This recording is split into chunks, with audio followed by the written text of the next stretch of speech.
Guys, നിങ്ങൾക്കും ഇതേപോലത്തെ ഒരു അടിപൊളി ഫോൾഡബിൾ പേപ്പർ നൈഫ് ഉണ്ടാകണോ? സിമ്പിൾ ആണ് ഇത് ഉണ്ടാക്കാൻ. അപ്പോൾ ഇതങ്ങനെ ഉണ്ടാക്കുന്നത് ഞാൻ കാണിച്ചു തരാം. ആദ്യം തന്നെ നിങ്ങൾ A4 പേപ്പർ എടുക്കുക. എന്നിട്ട് ഞാൻ ഈ ചെയ്യുന്ന സ്റ്റെപ്പ് അല്ല അതേപോലെ തന്നെ നിങ്ങൾ ചെയ്യുക. അപ്പോൾ എന്തായാലും നിങ്ങൾക്ക് ഈ വീഡിയോ ഇഷ്ടപ്പെടുന്നുണ്ടെങ്കിൽ വീഡിയോ ജസ്റ്റ് ഒന്ന് ലൈക്ക് ചെയ്തിട്ട് ഈ പേജ് ഒന്ന് ഫോളോ അല്ലെങ്കിൽ സബ്സ്ക്രൈബ് കൂടെ ചെയ്തേക്ക്. പിന്നെ അടുത്ത പ്രാവശ്യം എന്താ ഉണ്ടാക്കേണ്ടത് നിങ്ങൾ ജസ്റ്റ് ഒന്ന് കമന്റ് കൂടെ ചെയ്യാൻ മറക്കണ്ട.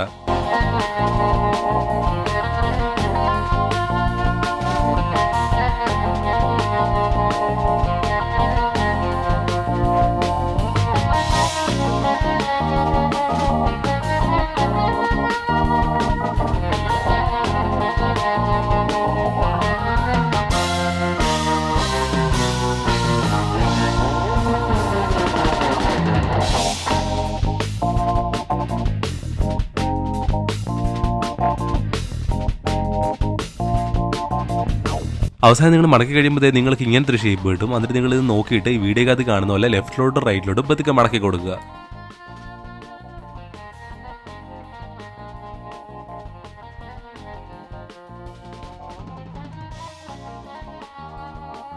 ദേ ഗൈസ്, അങ്ങനെ ഇത് അകത്തോട്ട് മടക്കി കയറുന്നതോടെ നമ്മുടെ കത്തി ഇവിടെ റെഡി ആയിട്ടുണ്ട്. ഇനി നിങ്ങൾ നിങ്ങളുടെ ഹാൻഡിലിന്റെ അവിടെ ജസ്റ്റ് വേറെ ഏതെങ്കിലും കളറുടെ പേപ്പർ ജസ്റ്റ് ഒന്ന് ഒട്ടിച്ചു കൊടുത്താൽ മാത്രം മതി. എങ്ങനെയുണ്ട് സാധനം? പൊളിയല്ലേ?